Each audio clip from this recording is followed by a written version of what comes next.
Welcome to the webcast, Territory Management Decoded, how to uplevel your lead, routing, and scoring to close more deals.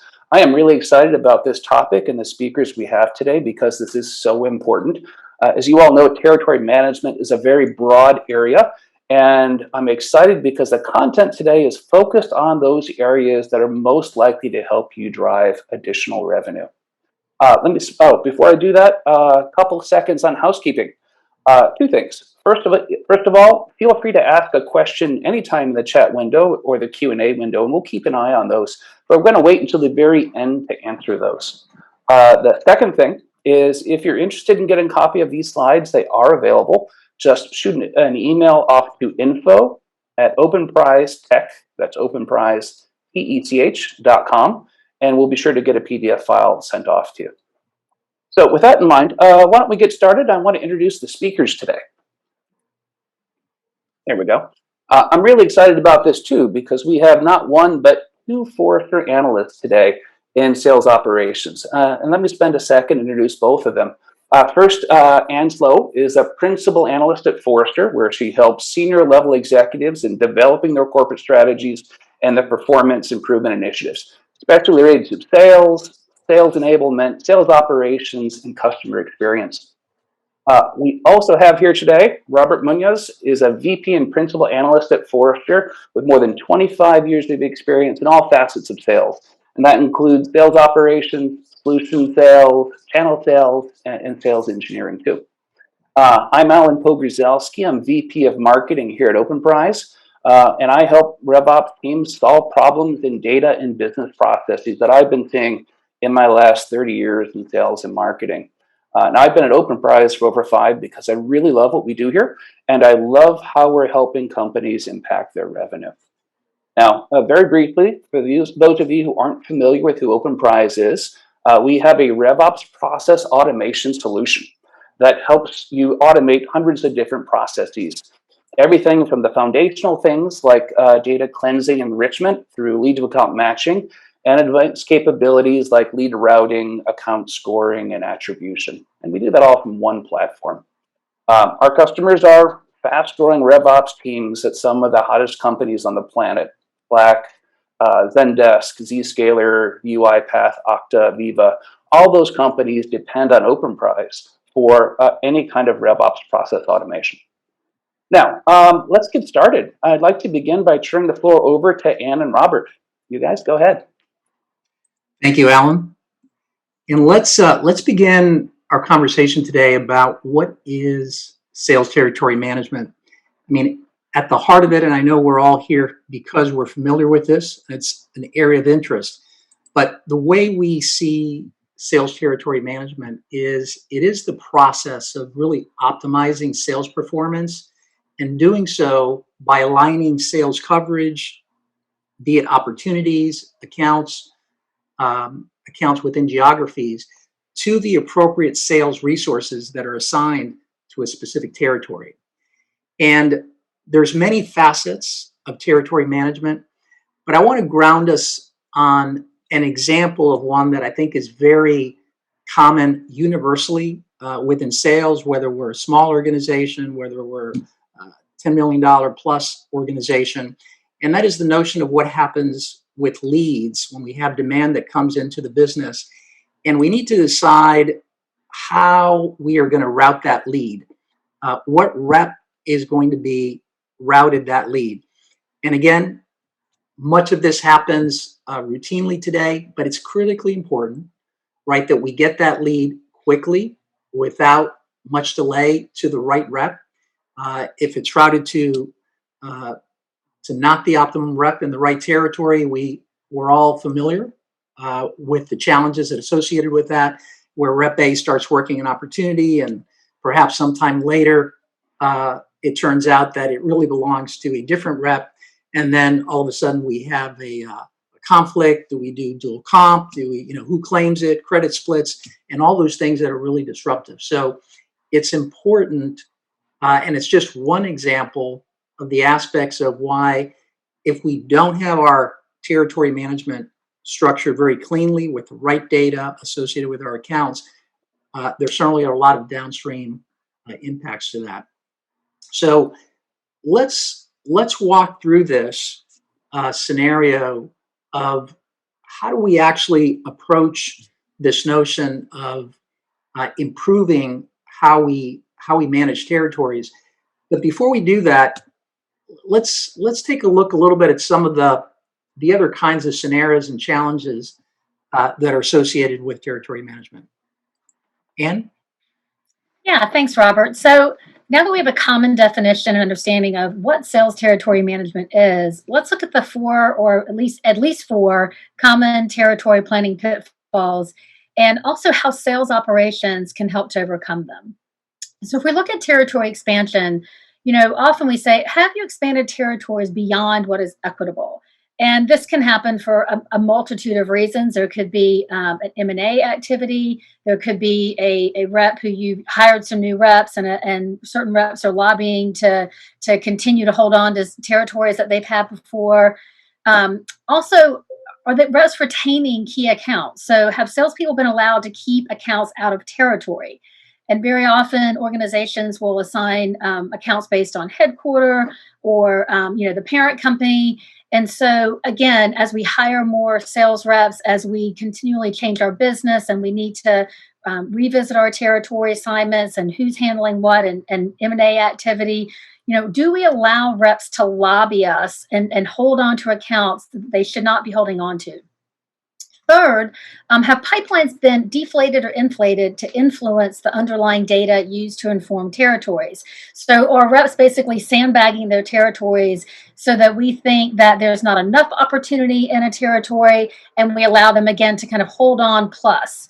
And then fourth, gaming compensation plans. So have salespeople gain compensation in order to ensure quota attainment so they can validate that this is the right territory for them. And again, hold on to and carving out territories that may not be equitable.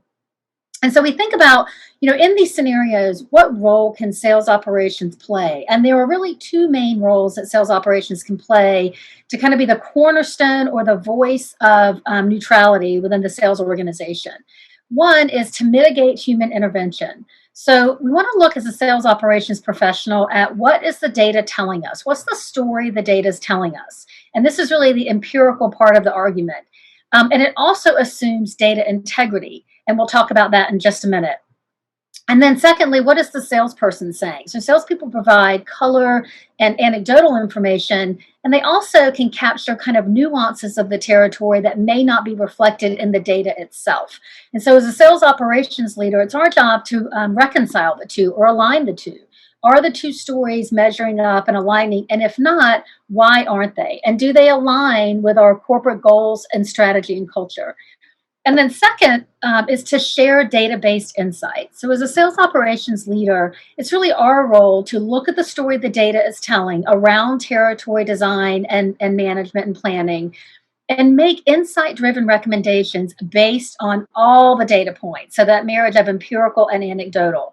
And then it's our job to communicate recommendations with an empathetic understanding of the outcomes on the individual salesperson. So kind of presenting the if-then scenarios to the sales organization.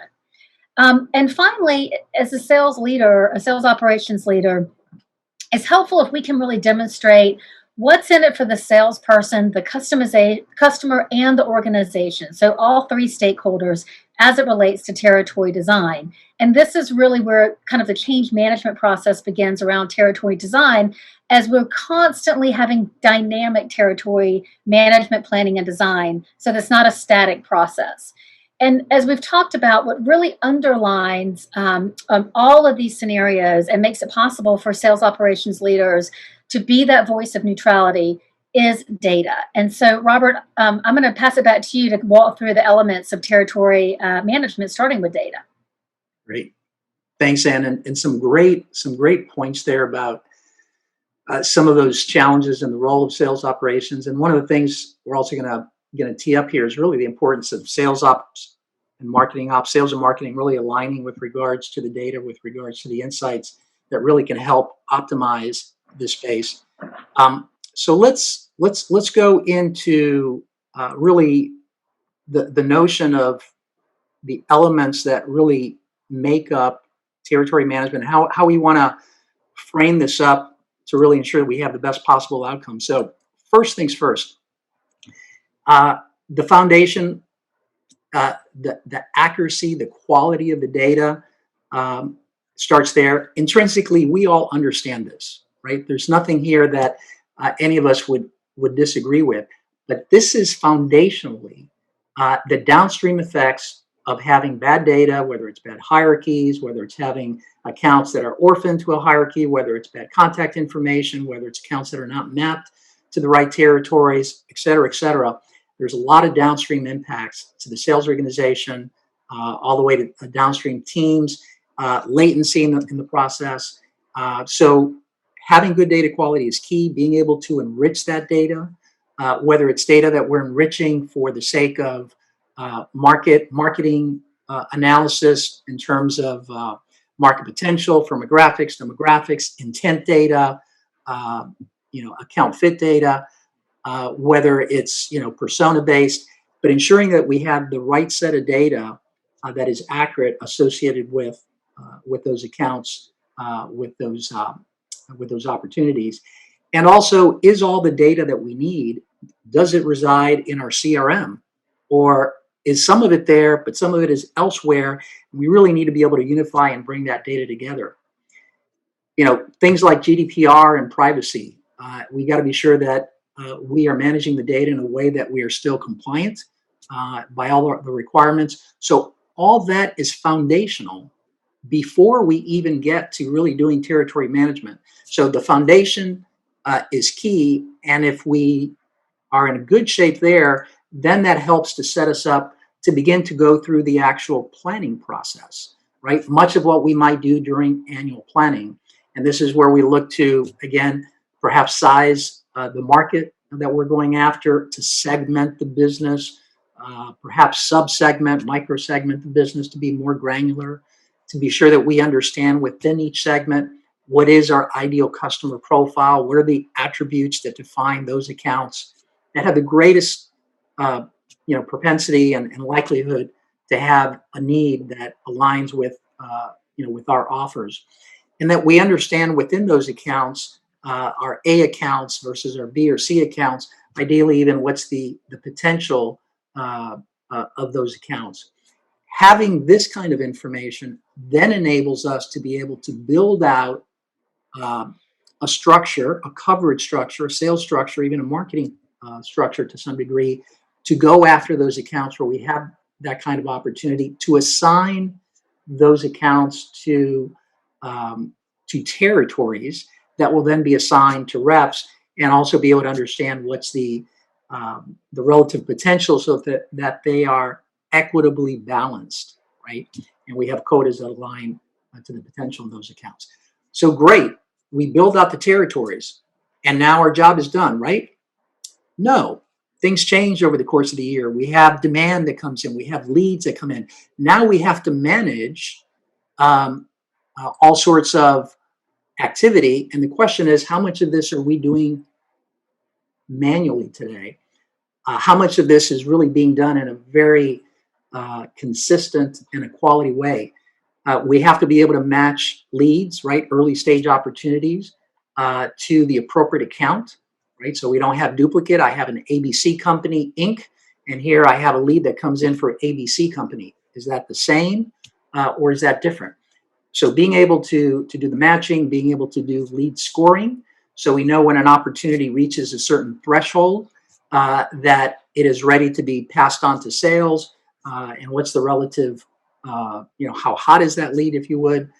We need to be able to route it appropriately, correctly the first time, right? So it gets to the right rep, and we minimize the rejection rate, or the or those that don't get converted to sales accepted leads.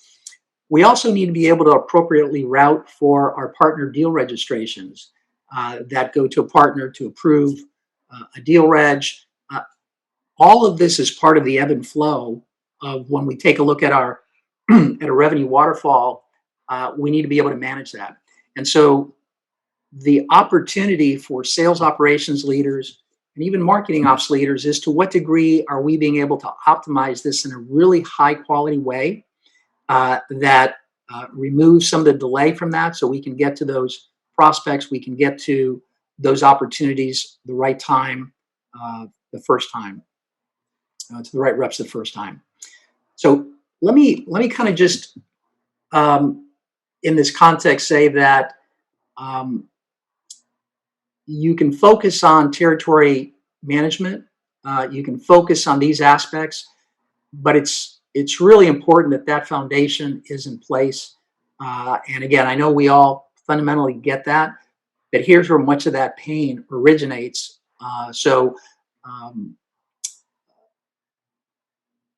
Let's put that in place and let's set ourselves up to really be much more successful and effective for our sales teams.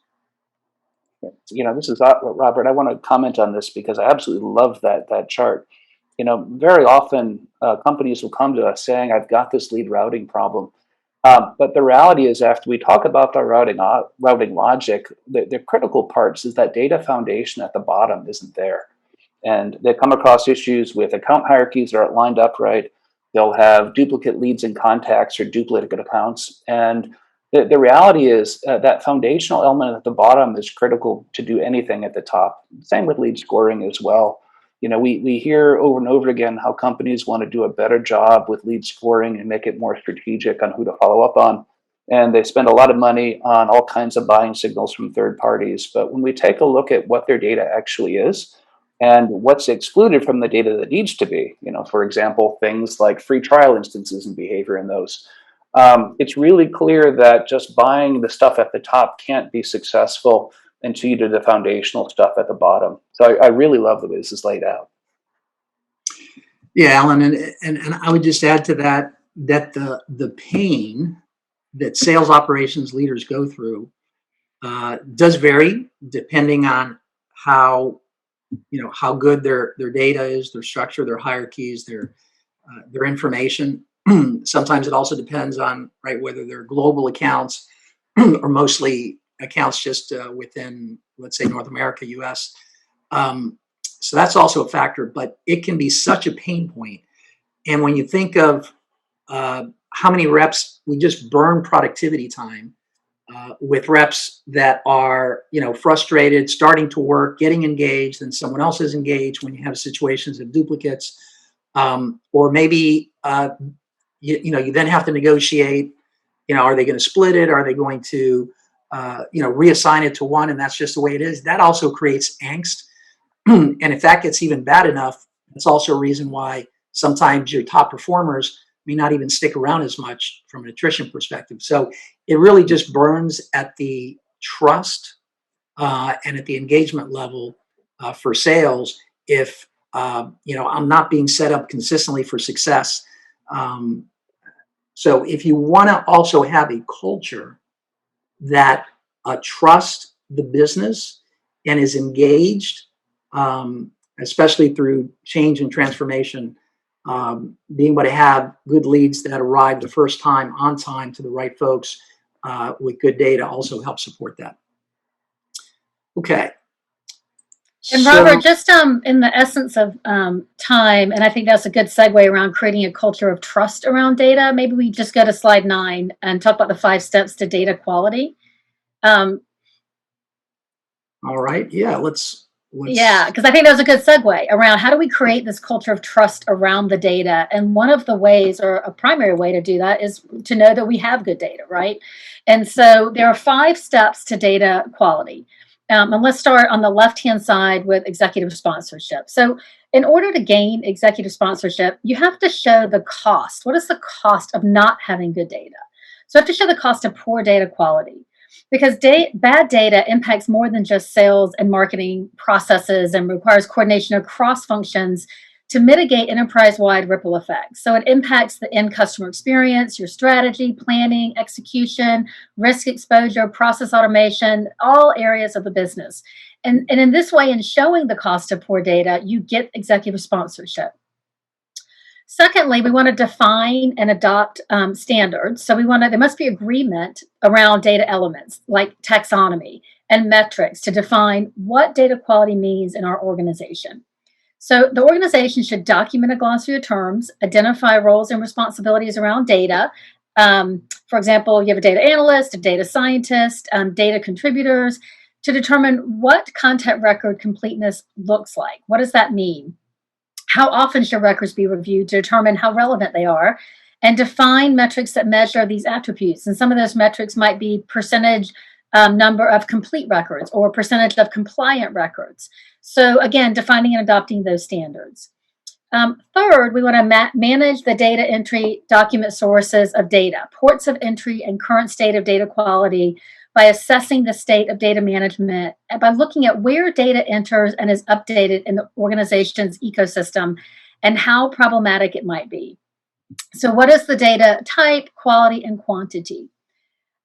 Four, you want to implement a data cleansing process by developing a rigorous data cleansing process to enhance data quality. And there's 4 steps or 5 steps I'm going to walk through around this. So I'm going to sit here for a minute on the data cleansing process. A, standardize. So you want to create, again, as I said, a single taxonomy for specific variables and data sets. So for example, names, people, firmographics. You want to clean and normalize the data. So scrubbing and normalizing and removing invalid and obviously incorrect data. Robert, you touched on this previously around deduping. So removing extraneous or duplicate entries where only a single input is required. So this is a major cause of failure in lead routing, scoring, and attribution. We want to consolidate all the entries for a single data point into one source and kind of determine what are the survival rates around data and merge them into a golden record. Next, we want to enrich the data. So adding additional data elements that are relevant to the business. And so this could be third-party intent monitoring data, financial performance, demographics, firmographics. What are the other data points that will enrich the data you're working with? And then finally, validating the data. So ensuring that the information presented is both valid and reliable. So this is important. I think data needs to be validated by the individuals who are closest to the source of the information. And by that we mean, for example, account executives and sales managers should probably be validating customer data, and finance should be validating revenue data. So have the people closest to the data validating it. And then the 5th step is really optimize retention and deletion policies by determining appropriate timeframes for the data. So is it immediate, 3 months, 6 months, or a year?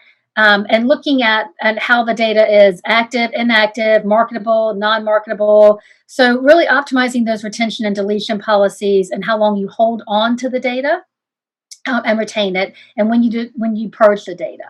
So as we look at the 5 steps to data quality, it's easy for us to run through these, but certainly harder to do. And that's where I think, Alan, you can give some good color into how you help organizations really gain integrity and create this culture of trust in their data. Absolutely. I'd love to build on a couple of these points because I think they're all super important. Let's start with executive sponsorship. And we see this at Openrise all the time. We'll have a Salesforce administrator come to us and say, well, I've really got a data quality problem. This problem is killing me. I'm spending half of my time cleaning up stuff manually. And our guidance to those people is always start with something bigger than yourself and focus on the business rather than on your own personal problems and the personal efforts that you're putting into it. So instead of just talking about how many hours you're personally spending, to elevate the problem to the executive level where the business pain affects the company, not the person. So for example, if you're saying, gosh, this data quality problem means that 20% of our leads are misrouted, and that means that our connect rate is falling, and that has an effect on revenue, that's a strong business case around data quality. But just saying, I'm spending a whole lot of hours doing this isn't the way that it's going to help. And you can do that the same with all kinds of facets of the business, same with things like attribution. If you can talk about the cost of not doing something and the effect on revenue, you're much more likely to get your initiative approved and get executive sponsorship. And that's really, really critical. The second thing that I want to mention is about defining and adopting standards. This is super important. It's also one of the steps that we find that customers tend to skip over, and they end up paying the price for it. This doesn't really have to be hard. As a matter of fact, one of the most popular documents that we have on the Openrise site is a really simple spreadsheet called the Salesforce Data Governance Guide. And we have them from Marketo and Eloqua and other products as well too. And all it really is a series of columns that says, here's some key fields in Salesforce or your marketing automation solution. Here's who's responsible for their accuracy. Here's what the values are. And here are the systems that will update it. Sitting around the table with everyone else on your RevOps team about these conversations in these fields will help you get right to the point really, really quickly and ensure that your data quality remains high. One of the biggest problems that we see is where sales systems and marketing systems and the people who own them are misaligned. And that's a recipe for bad data that's going to bring both of those systems down. So take the extra effort to walk through those key fields with all your stakeholders and make sure it's on the same page about who owns them and about what the impact is, because that will go a long, long way. Now, on this topic of managing data entry, this is a really interesting one for a couple different reasons. The biggest is very often the people that are doing data entry are the youngest, most inexperienced people in the company, whether that's on the market automation or sales automation side. So they don't necessarily understand the implications of bad data, and having the process well documented will go a long, long way. So let's talk a little bit about how these processes all kind of build. Go ahead and click the screen one more time. It's funny how everybody wants to do the stuff on the right. Everyone wants to talk about how their business has been transformed and they're able to achieve all these goals on the right. But the reality is the stuff on the far left affects your ability to execute your business the way that you want to on the right. So for example, if you really want to do a great job at lead routing, and you've got duplicate leads and contacts and you've got duplicate accounts, you're not going to be successful. As a matter of fact, we highly recommend not working with leads at all and just automatically converting leads to contacts on the way in. Dramatically simplifies reporting, provides a whole lot more visibility to your ABM system as well too. And it makes working together a whole lot easier. But spend the extra time to get lead routing right. You want to get rid of your duplicates. You really want to make sure your hierarchies are well established. And if you don't, you're not going to hit your goals of a high level of lead accuracy. Same with scoring. I know out of the box, traditionally tools like Marketo do a really poor job of putting together a scoring system that everyone believes in. A lot of that is because the data is bad or missing. And a lot of people have moved toward systems like Bombora to provide some intent. And there are other systems like that too that can do similar things, and G2 can, ZoomInfo can. That's all great, but you want to make sure that those are integrated into your scoring models, that you're not just getting an email from Bombora a day saying, hey, here's my top prospects. You want to track them and move that into your system so you've got one place to look. And there are a lot of ways to do it. Here at Openrise, we have a series of scores, A, B, C, D. Systems that are surging use a plus, so it's very simple that people know why this thing is in front of them. And I mentioned before with scoring, make sure that you're integrating all of your intent signals, not just the ones that you're purchasing, but things that reflect your business. So that could affect things like what you're seeing in your ticketing system to identify customers that are very happy or very unhappy that you need to address. And also things like free trials that may be happening in your system. If someone is spending 10 hours a week in your free trial, you definitely want that reflected in your scoring system. So take the time to defragment all these and put them together in one set of data that you can trust. I will mention too on ABM and attribution, some of the critical things that we see. For better or worse, unfortunately, many of the ABM solutions that are out there, these account-based marketing systems, start with contacts. And I saw a demo from one of the leading providers a couple weeks ago when we were thinking about partnering. And the first thing that the rep showed me is how you can pull contacts out of Salesforce and then work your accounts that way. And when I mentioned that most companies have 3/4 of the people in their database as leads, the guy's eyes glazed over. And the reality is, if you're not working in contacts, many of these systems won't even be able to know that you're already working with a lot of people in the target company. And finally, attribution is critically important, not just for marketing people, but for sales as well. Your marketing team has very, very limited budgets. And at the end of the day, you want all the air cover you can get, having them execute on the most effective campaigns. And they can't do that if they're not doing good attribution. I also recommend when it comes to attribution that you look not just at marketing data, but sales data as well. We have several companies that we work with that pull in data from SalesLoft and Outreach take that activity data in those tools, convert them into campaigns, and then put them together into their attribution system so they have a more holistic view of what's happening and how deals get done.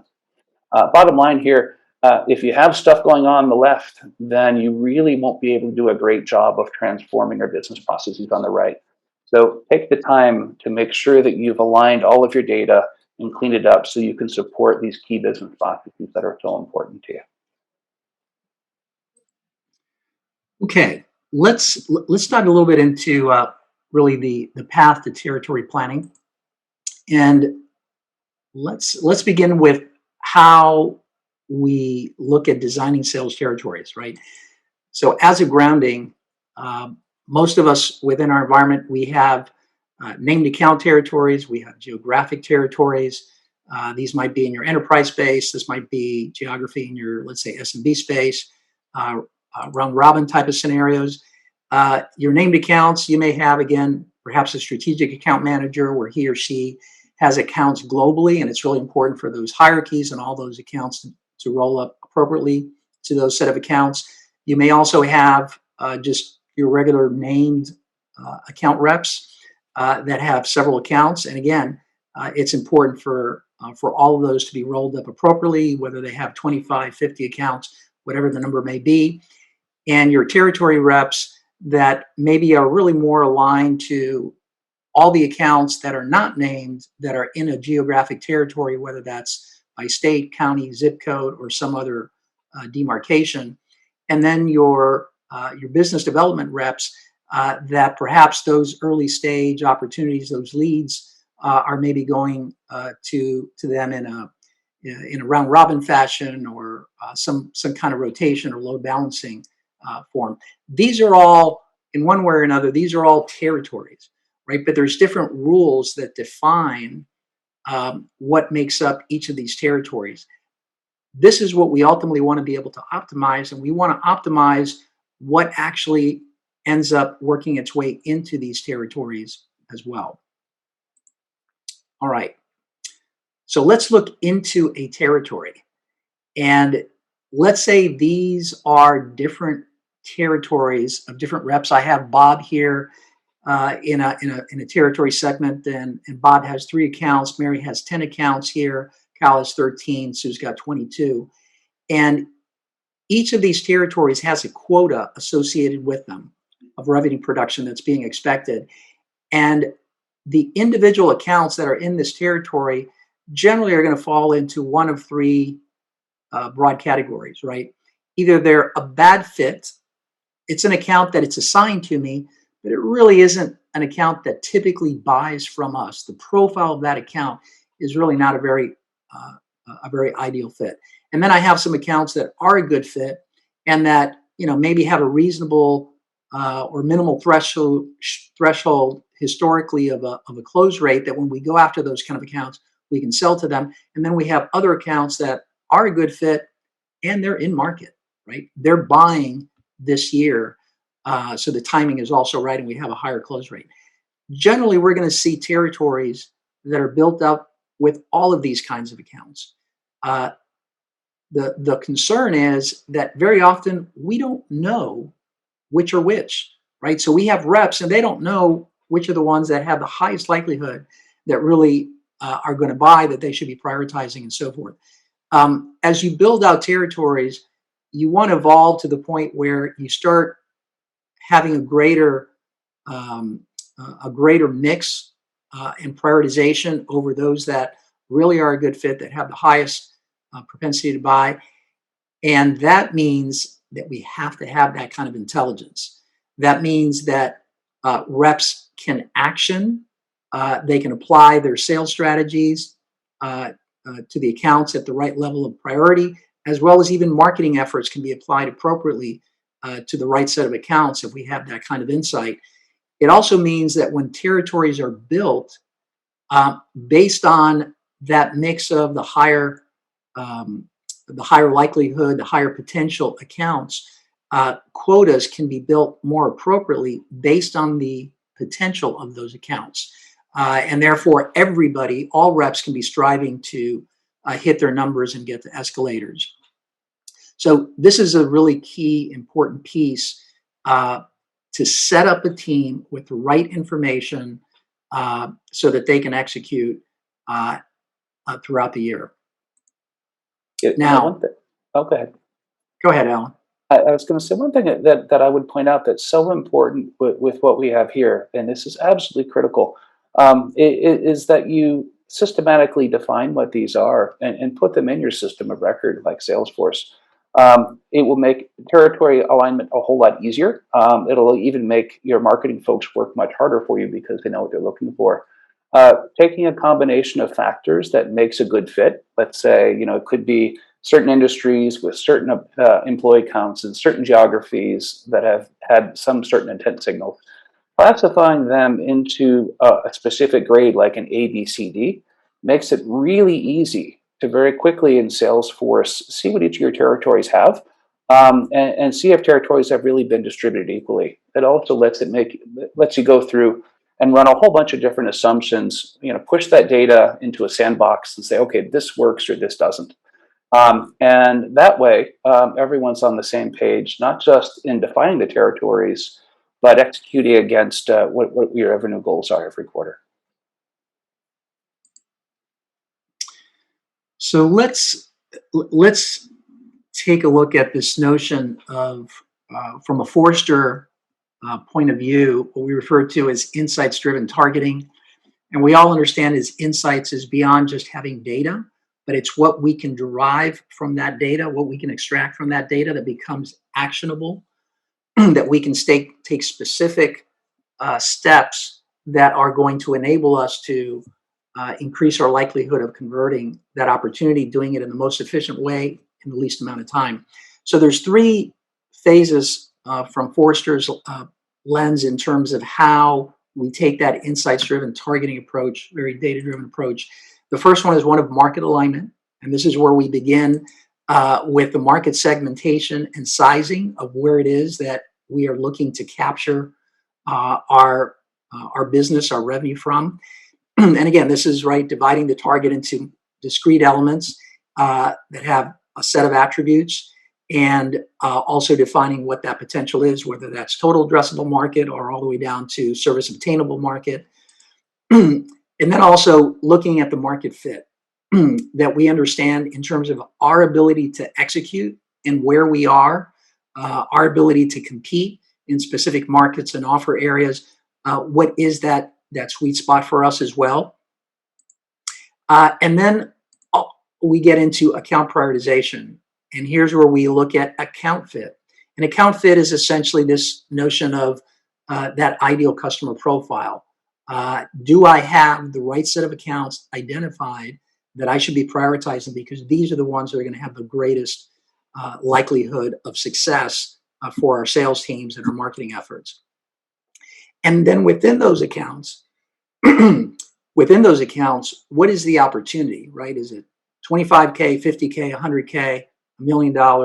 That we also understand that so we can have the ability to aggregate accounts into territories that represent a total potential of opportunity in terms of this year. Once we have that kind of intelligence at the account level, we can then also go to the territory level. And this is where we can also apply a coverage strategy based on the accounts. If this is the potential, and this is, and I know which are my ABC accounts, if you would, and I know how much we have captured today, if they're existing accounts, or how much we have not captured today of that potential, right? We know if this is maybe an acquisition strategy, an expand strategy, a protect strategy that we need to apply to those accounts. And that's a strategy that we can uniquely apply from a sales ops team, and we can apply as a marketing coverage strategy for those kinds of accounts that we have the right intelligence. And lastly, we have this notion of no matter how much diligence we put in place during the planning process, for each new fiscal year, things are going to change in the market. Accounts are going to go in market, out of market. There's going to be movement with M&As, all that kind of stuff. And so dynamic territory management is this whole notion of being able to have those insights to know when we need to make adjustments in the territories and in our coverage and our strategies to maximize. So we're always staying aligned to the best path to success. All right. So having said that, one context that's important for us to understand is that these are all 6 levers, 6 different steps. An organization doesn't necessarily need to do all 6 of them, but each one will increase your precision, your accuracy in terms of your targeting efforts. And as a result, right, it's like fishing where the fish are, and at the time where the fish are, right, you're going to get a greater return for your efforts. These key areas that are very insights driven, right, based on the data, also are really not necessarily binary. It's not like if you self-assess within your organization, you look at these and you say, okay, yeah, we do that, or we don't do that. It's really more a matter of to what degree do we do that, in what depth do we do that, because there's gradients. And so this really is a spectrum. And so Forrester categorizes this within what we refer to as the insights-driven targeting spectrum, because depending on how much of this you do yourselves in-house, or how much you may partner with other third-party providers that can provide some of the data or some of the intelligence, will determine where you may be across that spectrum. So we don't have time for today to get into these in detail, but I'll just highlight that when it comes to things like market segmentation and sizing, some of that, where you are across that spectrum, is going to depend on what are the data sources and what's the rigor that was associated with that process. The market fit, again, may depend on whether you're looking at overall measurement of the TAM, or you're down at the SOM level, at the product level, down to the geo level, specific account segmentation level. Your account fit, again, is going to depend on whether you're leveraging basic, firmographic information to define your ICP, or you're building on that firmographic information and adding a bunch of other technographic intent data and other data that can further correlate your high propensity accounts. Account opportunity is going to depend on what's the modeling approach that you use to estimate what's the potential of an account. Generally going to be a mix of historical performance as well as some other forward-looking trend data. And then the coverage strategy, where you decide, based on the data, how should we go sell to this account? How should we go market to this account? Again, some of that is going to be based on the way that you segment that criteria, how granular you may be within the business or not in defining that criteria that says, based on the share of wallet, right? Given the potential of this account, given the how much we've already sold to them, or maybe it's a new logo, what's our right coverage strategy? And then territory management is going to depend on, again, what are the signals? What's the data that we are capturing today that alerts us, right? Like a red light on a cockpit that says we need to take some action. And here's the path that we should take to re-optimize and maximize our ability to capture this business. Okay, so a lot of ground here. And let me pause, and Alan, we'll hand it back to you. Sure. I'd like to just take a second and build on what Robert was just sharing in terms of the strategy for dynamic territory management. One thing that's particularly important, as we've heard throughout this session, is about getting the data right. And account hierarchies are probably the most important part, because there is so much friction around when you don't get it right. On the left-hand side of the screen, for example, is the account hierarchy that came from D&B based on Disney. And as you know, they have massive divisions that all are somewhat related, but perform completely different functions.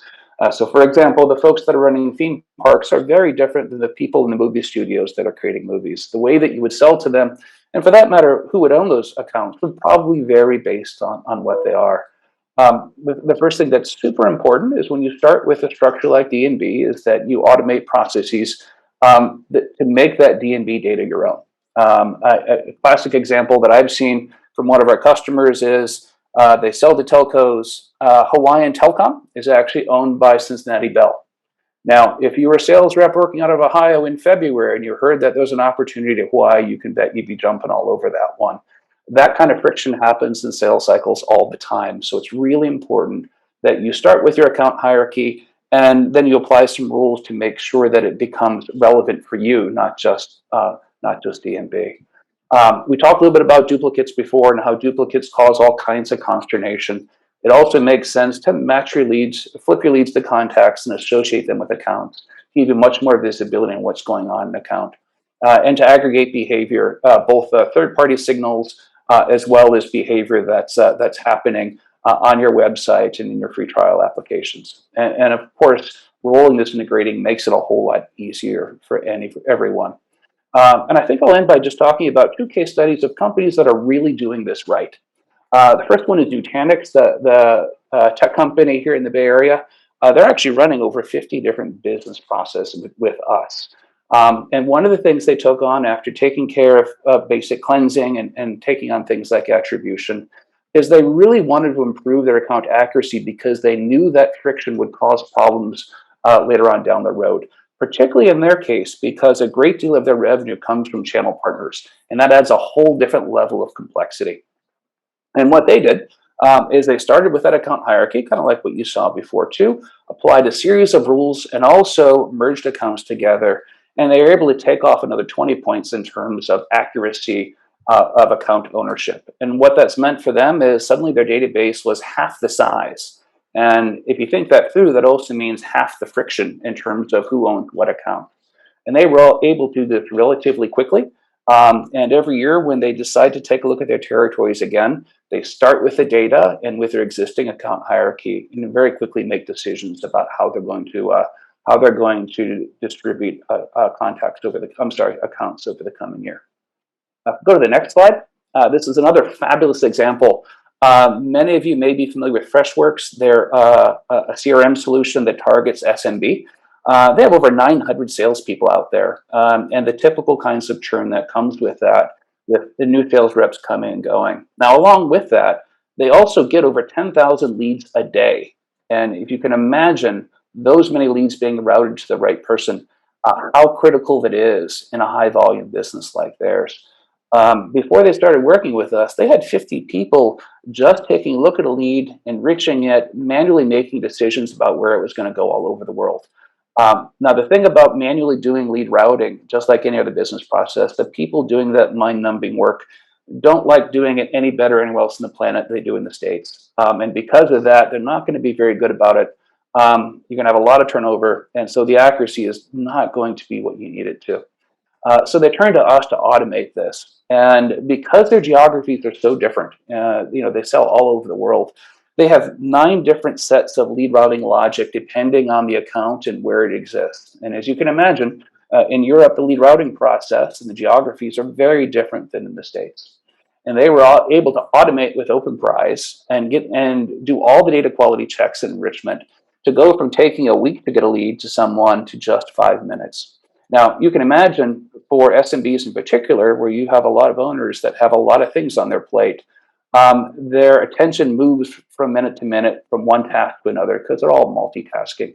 So being able to follow up quickly with a hot lead at Freshworks means a lot to them in terms of being able to connect and being able to close the deal. So the next slide real quick.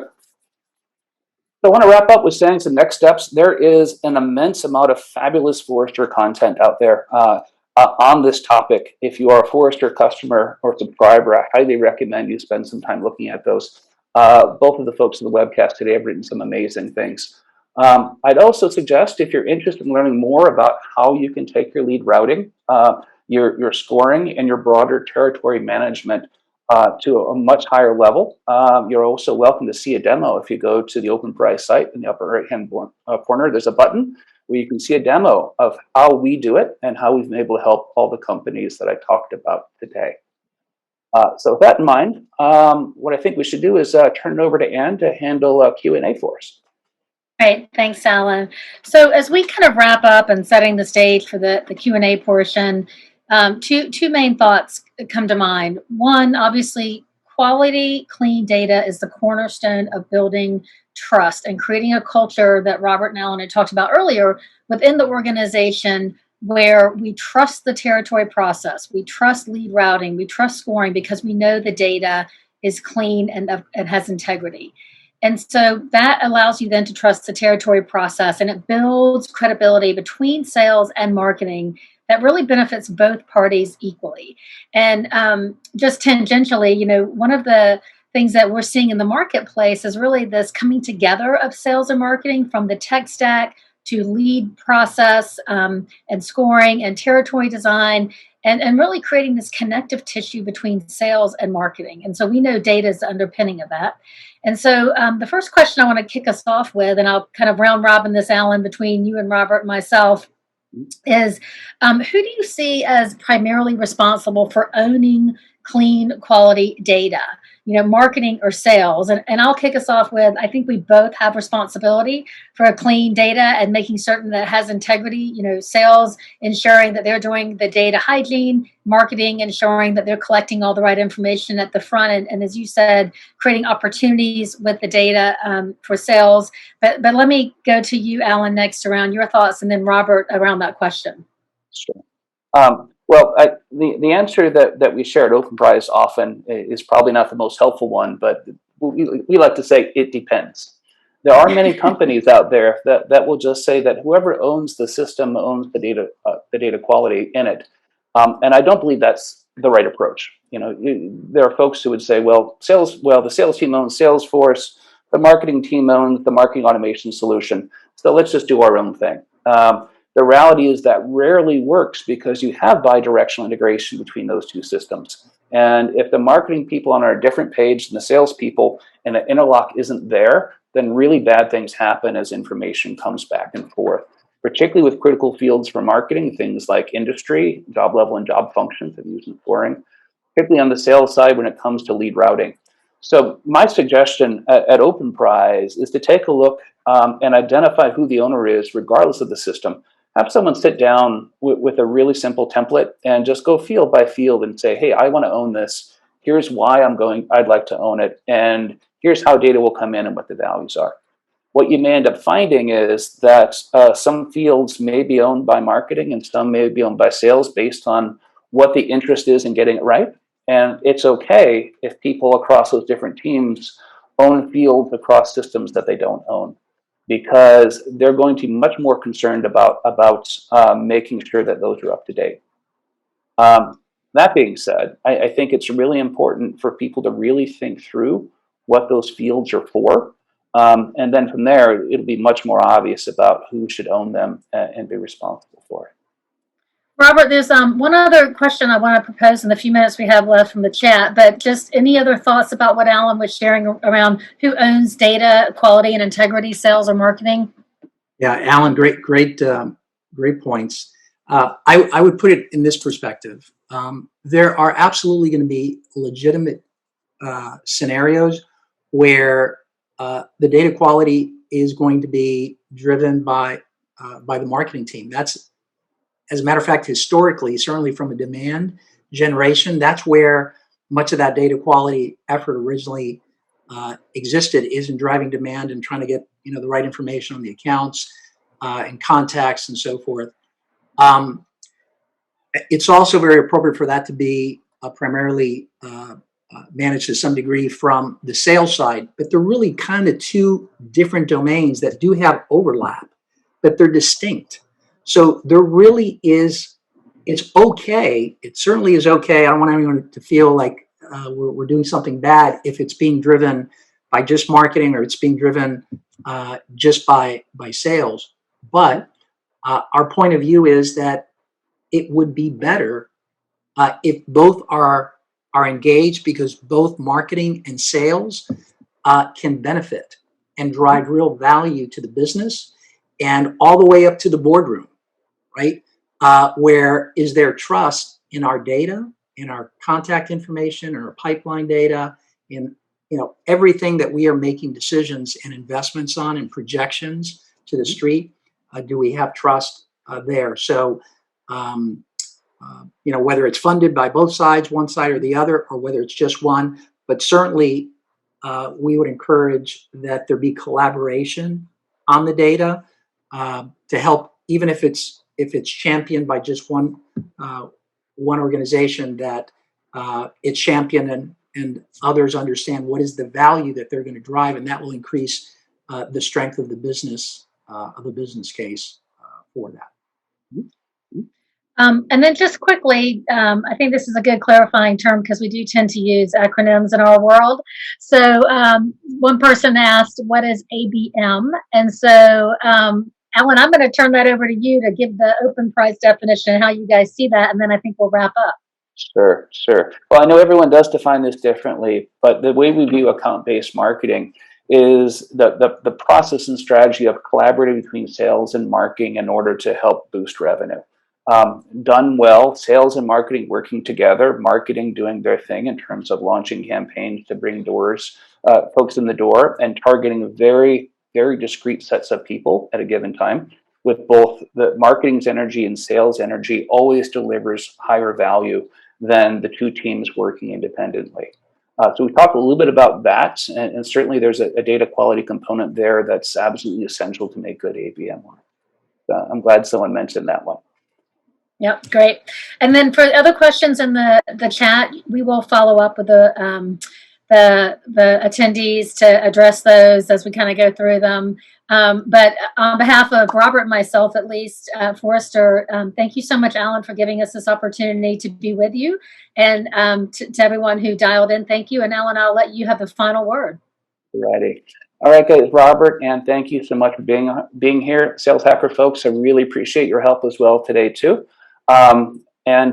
Certainly we're all excited to continue the conversation. I just saw something pop up saying, hey, can I get a copy of the slides? The answer is absolutely. If you'd like to see what Robert and Ann shared today and share it with your team, just drop an email to info@openprisetech.com. Thank you, everyone.